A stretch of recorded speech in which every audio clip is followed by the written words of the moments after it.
Ô, professor, o que que há realmente de verdade nessa questão? Vamos rememorar o que nós falamos, eu acho que é questão de mais de 2 anos, não importa. O que há de verdade nessa questão de oscilação de clima? Vamos falar um pouquinho só para isso, tá bom. Vamos falar da questão do clima. O clima, ele altera pela atuação humana, é uma coisa cíclica. Vamos dar uma rememorada nesse aspecto, professor? Digamos que todos os componentes da superfície do planeta exercem influências sobre o clima. Agora, alguns componentes exercem mais, outros exercem menos. Agora, o grande problema que eu vejo nessa questão toda, entende, é que o homem está sendo olhado como o único agente modificador dos climas. Sim. E, além do mais, também, o pior de tudo que eu vejo nisso, lançando-se a ideia para a população em geral de que o homem é capaz de controlar a mudança climática, o que é um absurdo.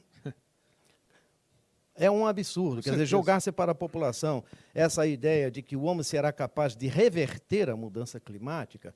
Se realmente estiver ocorrendo um aquecimento global, o homem será capaz de evitar o aquecimento global, coisa da qual eu duvido que esteja ocorrendo um aquecimento global, mas tudo bem, vamos admitir que esteja ocorrendo. E o homem será capaz de reverter aquecimento global? Não. Aquecimento global, mudança climática, tudo isso é um processo da natureza. O homem faz parte da natureza, ele não está fora da natureza, mas a participação do homem não é maior do que a do Sol, por exemplo. A participação do Sol, o Sol é o grande controlador do clima. Mercúrio, Vênus, Terra, Marte, onde for do nosso sistema solar, o Sol é o grande controlador. E eu posso até, já que estamos falando em sistema solar, sim, eu posso citar um exemplo do planeta Marte. O planeta Marte, que hoje já está muito estudado, muitas sondas já foram mandadas para lá, né, e existe projeto de mandar o ser humano para lá também. E se sabe, todo o mundo científico sabe, que comprovadamente Marte já teve muita água. Rios, lagos, provavelmente oceanos, teve muita água. Marte, hoje, não tem mais água na sua superfície. Deve ter no interior, mas não tem na sua superfície. Então, fica uma pergunta. Marte perdeu a sua água. O que fez a Marte perder a água não seria o caso de falar agora, mas Marte perdeu a água da sua superfície. Este foi um processo longo. De quê? De mudanças climáticas no planeta Marte. indubitavelmente. E o homem está lá? Não, o homem não existe no planeta Marte. Então, lá ocorreu todo um processo de mudanças no clima que fizeram com que a água desaparecesse. O mesmo com o planeta Terra. Existe todo um processo natural que faz com que o clima vá mudando gradativamente. Ora, então, dizer-se que o homem é capaz de evitar a mudança climática, isso é uma grande bobagem. Eu posso ler, inclusive, até para você aqui, Sim, uma anotação que eu fiz do presidente do painel da ONU sobre desse que nós mudanças... falamos agora ou não, não, né? Não é painel da aquele ONU, ali, tá. não. Desse painel da ONU sobre mudanças climáticas, que ele advertiu que... isso é um escrito recente, advertiu que a humanidade tem mais 5 anos para corrigir o rumo. Se nada for feito, ele diz, a desordem climática poderá ser irremediável. Quer dizer, não é? Dizer uma coisa dessas assim... Greenpeace, por exemplo, eu peguei aqui uma placa dessa instituição, né, ambientalista, sim, que diz assim, você pode ajudar a salvar o planeta Terra das mudanças climáticas. Quem? Eu? Você? O telespectador? O Greenpeace? Salvar a Terra das mudanças climáticas? Mudança climática no planeta Terra sempre ocorreu, está ocorrendo e sempre vai ocorrer. Nós não vamos evitar isso aí. O homem não tem essa capacidade, mesmo com toda a ciência, com toda a tecnologia, não tem essa capacidade de mudar mudança climática alguma. O que nós precisamos, isso sim, é admitir que existe mudança climática. Existe. Então, vamos estudar maneira de adaptação a essa mudança climática, Perfeito. porque ela não pode ser revertida. Vamos estudar, então, o que está ocorrendo, o que poderá ocorrer a curto prazo, a médio prazo, a longo prazo.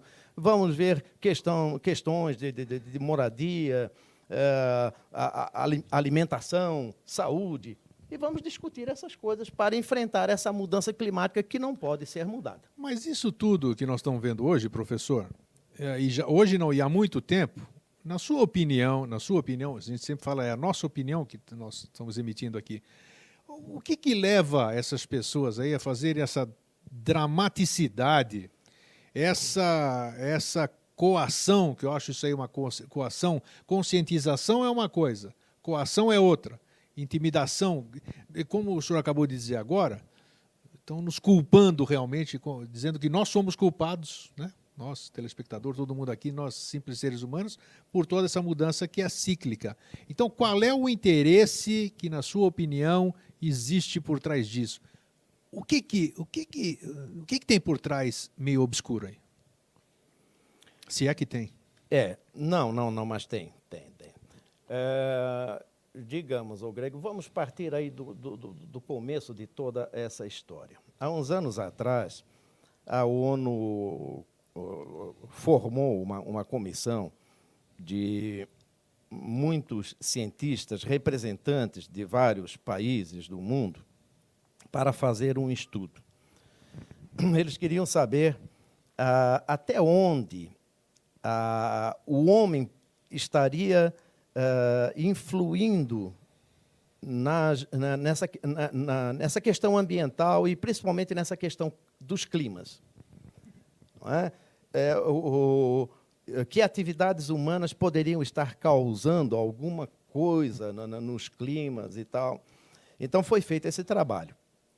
Essa comissão foi formada, fez estudos, são cientistas, fizeram esses estudos, mas isolando um elemento de toda essa máquina climática que é muito complexa. Esse elemento foi isolado.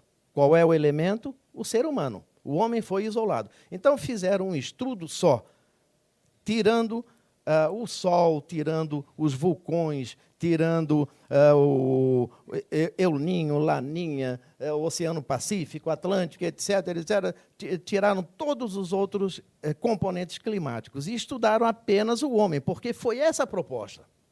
Esse aquecimento que nós falamos aqui de graus é normal, é cíclico? Como é que é isso, professor? Pois é, a Terra, desde a sua formação, passou sempre por mudanças climáticas.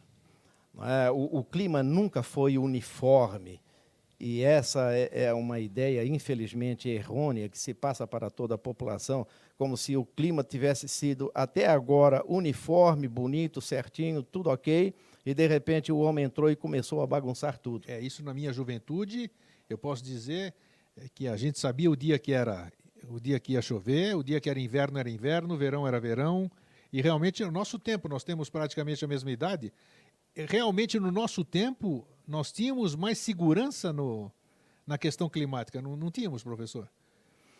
De 40 anos para cá, realmente alguma coisa se modificou. A pergunta é essa. Isso é cíclico? Qual é a interferência humana? Como o senhor vê esse aspecto aqui? É cíclico. O que acontece hoje em dia, veja bem, é que nós temos uma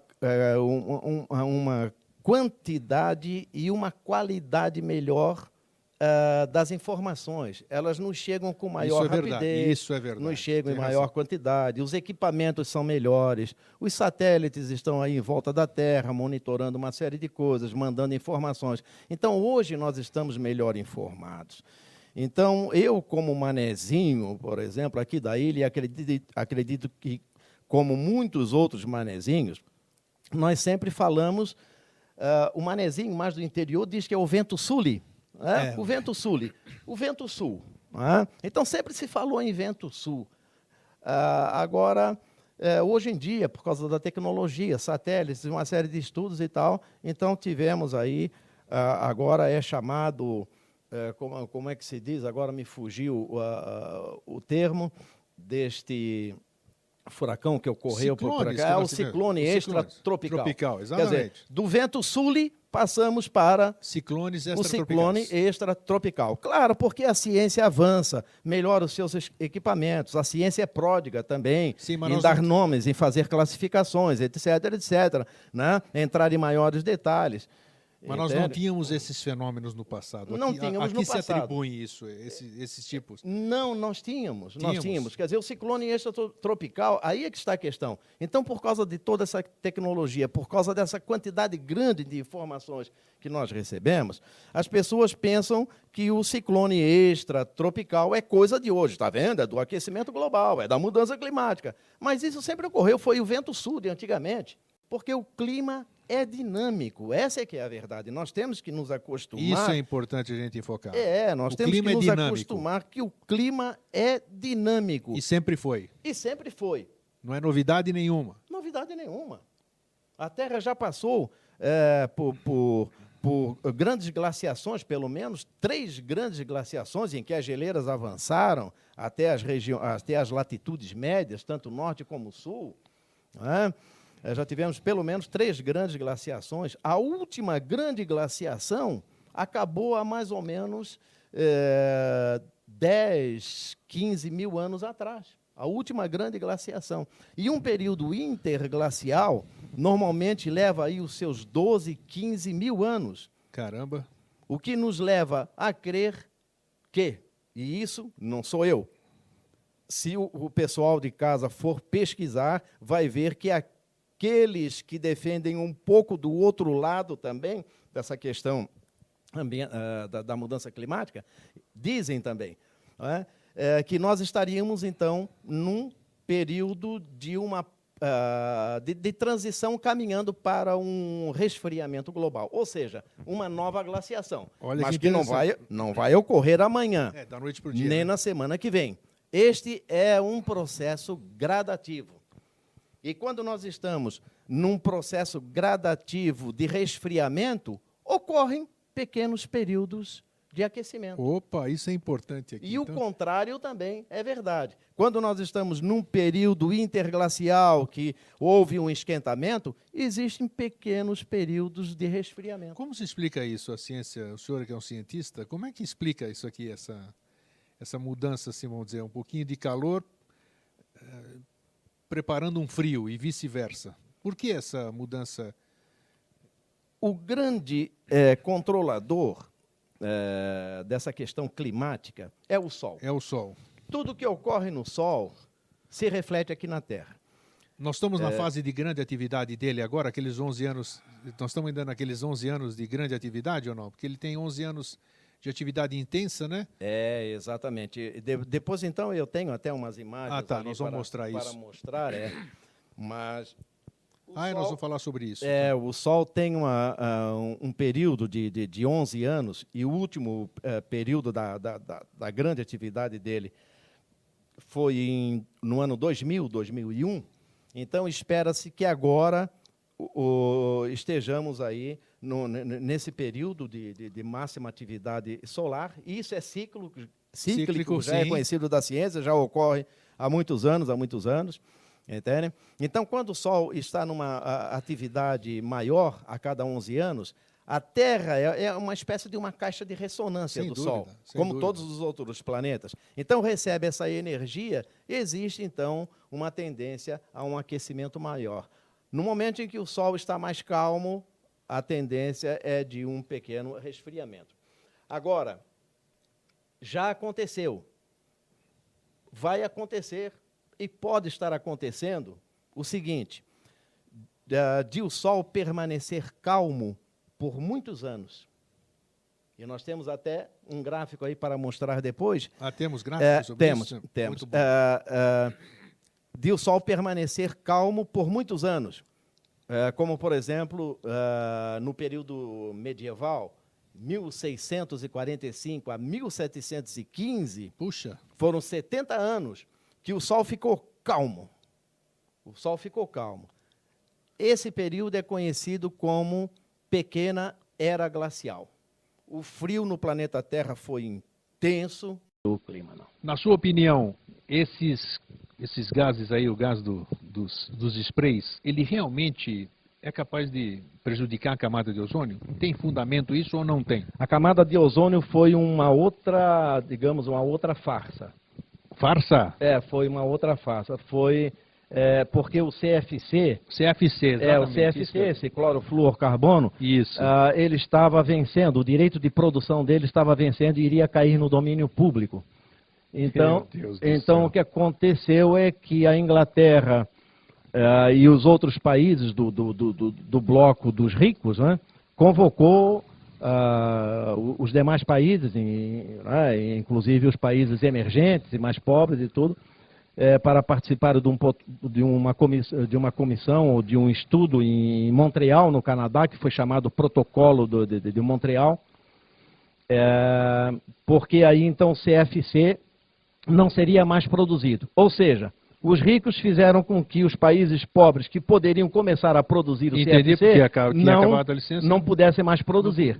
E eles, os ricos, passaram a produzir outros gases e aí então continuou tudo como era antes no quartel de Abrantes. O que provocou então, bela mutreta, que é o termo certo, o que provocou então esse buraco na camada de ozônio? Eu pergunto para você, hoje em dia você ouve nos noticiários esse alarme que existia há poucos anos atrás? Não ouço mais. mais. Pois acabou. O problema econômico foi resolvido? Acabou. Não tem mais problema com a camada de ozônio. Parece que é assim. Sim, mas não tem buraco, não tem nada? Agora fica a pergunta, existia buraco mesmo? Existia problema?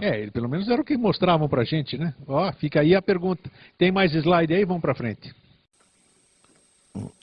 Esse gráfico aí é muito interessante. Interessante, sim. Ele mostra ali que por volta do ano 1200, 1300, por essa faixa, que foi já um período assim medieval, que nós tivemos um aquecimento global. Sim. Tá certo? E naquela época não tínhamos gás carbônico, não tínhamos tinha automóvel, não tinha nada disso, indústria, nada disso. Nada. Depois, então, houve uma queda da temperatura, tá certo? E ali nesse gráfico está assinalada a pequena era glacial, que eu falei há poucos instantes, que foi de 1645 a 1715. Isso no espaço de nem 600 anos deu aí. Exato. Deu uns 300 anos, né? Se considerar que era na metade, de 1300 a 1600, 300 e poucos anos, aquecimento e tivemos uma pequena época glacial. Uma pequena era glacial, que foi produto da pouca atividade solar. Sim. Depois a temperatura elevou um pouco mais. Tá certo? Tá. Podemos ir adiante? Vamos para o próximo. Esse gráfico mostra os picos do Sol, e inclusive aquela parte mais baixa que aparece à esquerda, que provavelmente lá no vídeo, na televisão do nosso telespectador está em azul. Sim. É esse período que eu falo dessa pequena era glacial. Foi frio o clima na Terra. Então, veja ali, cada pico desse no gráfico corresponde ao máximo de atividade solar, que ocorreu em 2000, que vai ocorrer em 2012 provavelmente. Então esse gráfico refere-se à atividade solar. A atividade solar. Cada pico desse aí é um máximo de atividade solar. E existem momentos em que o Sol pode ficar vários anos com uma atividade muito lá grande. Em cima, perfeito. E outras vezes pode ficar muitos anos com uma atividade muito baixa, como mostrou aquele gráfico ali por 70 anos que gerou aquela pequena era glacial. Nessa época... Aí nós temos, que nós estávamos falando do Sol, né? Em março de 2001, essa aí é uma imagem do Sol com algumas manchas. Sim. Ok? Pode passar para o próximo. Março de 2001. Março de 2001, que foi o ano do último pico das atividades do Sol. Isso, onde teve muito. Em 2003, manchas. Olha, em outubro de 2003, já não tem muita mancha. Exatamente, mas tinha manchas, então essas manchas o número delas vai reduzindo gradativamente. Sim. E agora veja, hoje, uma imagem do dia 6 de dezembro agora que passou. Olha só, ali, o que é isso? O Sol tá calminho. não tem mancha nenhuma. Tá calminho. Então isso é que está deixando o mundo científico, digamos assim, apreensivo, não é? Porque se o Sol se mantiver assim calmo por muitos anos, nós vamos ter um resfriamento. Agora, de repente, já existe um estudo de uma universidade que eu não estou lembrado agora, o nome, se eu não me engano, a Universidade Autônoma do México, me parece, que foi feito um estudo de um grupo de cientistas que diz que em 2012 provavelmente nós vamos ter uma grande atividade solar repentina e tal. Não se sabe, não quero afirmar isso. É difícil se prever, né? É difícil se prever, né? Mas veja, 2009 agora, o Sol já deveria estar apresentando manchas. Já deveria? Não, já deveria. Já deveria, porque isso é gradativo, entende? É gradativo. Sim. 2000 foi o pico, depois então até 2005, mais ou menos, diminui bastante, e depois começa gradativamente a subir.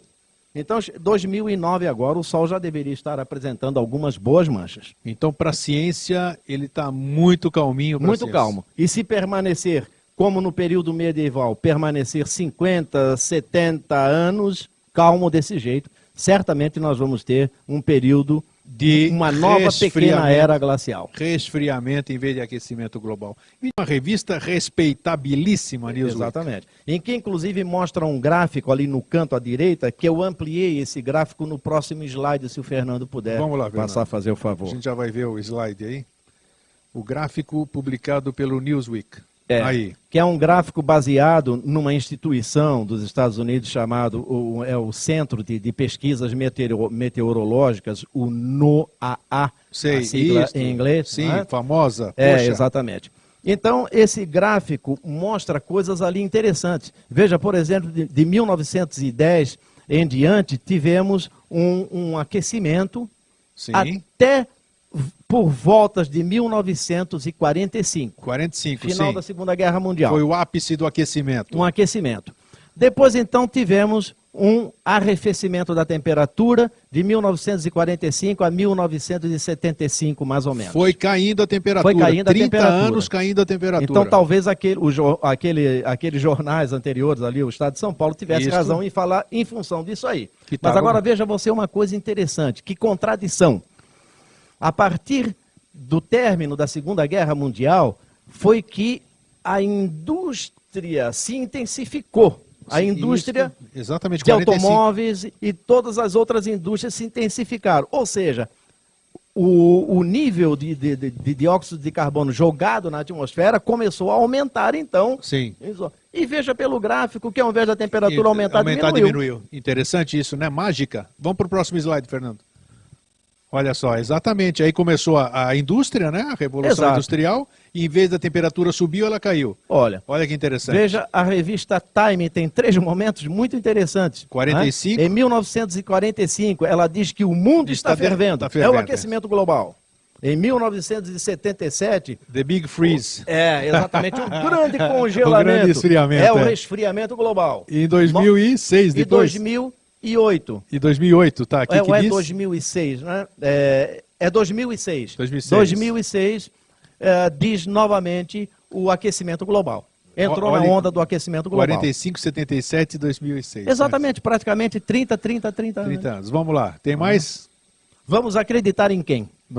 Sei lá. E agora o mundo vai acabar. Revista Época. O mundo vai acabar. Revista Época, falando do aquecimento global. Então essas coisas aí deixam as pessoas alarmadas. Porque vende, isso aí vende. Isso aí vende, exatamente. Claro, então são documentários. Está aí o Al Gore, o ex-vice, presidente dos Estados Unidos, com aquele seu documentário. Exatamente. E, enfim, revistas, livros. Vamos lá, outro, Fernando. Tem mais? Aí, a cerveja do aquecimento global. Essa é uma cerveja, me parece originalmente inglesa, mas essa aí é a fábrica dinamarquesa. E qual é a propaganda dessa cerveja? Ela diz assim, que é a cerveja fabricada com a água mais pura do mundo. Você sabe qual é essa água? É a água proveniente dos icebergs. Sim, diz que estão derretendo ali. Exatamente. Então, eles dizem que não estão quebrando as geleiras, eles estão aproveitando só os icebergs e estão aproveitando este gelo, porque é um gelo aí, talvez, de 6.000, 8.000 anos, Perfeito. então ele está preservado de toda a poluição. Então, é a cerveja, sem fazer propaganda nenhuma, mas é aquilo que está escrito lá, quem quiser pode ir na internet também buscar a informação, está lá. A cerveja do resfriamento. É a cerveja do resfriamento global, do aquecimento global, perdão. Razão, do aquecimento. Então eu pergunto para você, para essa cervejaria, interessa que acabe a onda do aquecimento global? De jeito nenhum. Isso aí é dinheiro. Vamos para o próximo, Fernando. Estamos em cima do laço. Acabou os slides? Acabou, então. Que maravilha. Eu só queria, então, rapidinho. Vamos lá. Temos Veja bem.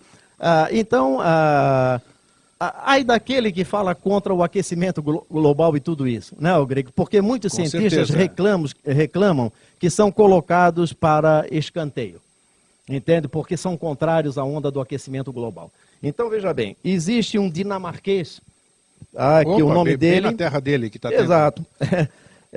Chamado Bjorn Lomborg. Ele tem alguns livros publicados e o livro mais famoso dele é o livro O Ambientalista Cético. O ambientalista cético. Exatamente. Então ele vai contra essa onda toda do aquecimento global.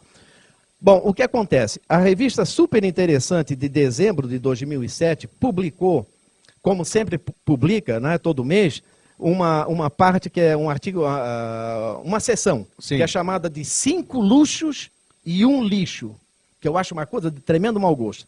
Em dezembro de 2007, então, esse jornalista aqui apresentou 5 livros, que são 5 luxos, todos eles falando na onda do aquecimento global. Sim. O lixo, sabe qual é? Qual? É o livro O Ambientalista Cético, o Bjorn Lomborg. Esse é o lixo. Que vai contra a toda essa onda. Então tá aí, é tudo interesses econômicos. Bom, eu acho que hoje, mais uma vez, se for necessário, nós iremos mais vezes aqui. Nós trouxemos mais uma vez o professor Paulo Araújo Duarte com o intuito de esclarecer, de vocês terem, você telespectador, ter mais uma fonte de informação. Não precisam acreditar naquilo que nós passamos hoje, mas isso talvez instigue vocês a procurarem por si só suas próprias informações, sendo imparciais nas suas conclusões, sem se influenciar por esses fatores econômicos que tanto nos chamam. Então, professor, muito obrigado mais uma vez. Ok, agradeço, também fico à disposição. Isso, você tem um site, né, professor? Qual é o endereço do seu site? E, companheiro, agora... Pegou? Esqueci. Então, qualquer coisa você escreve pro Vida Inteligente, vidainteligente@gmail.com e nós repassamos a sua pergunta, a sua indagação para o professor Paulo Duarte. Então, obrigado, doutor Paulo. Um grande abraço para você e até sempre.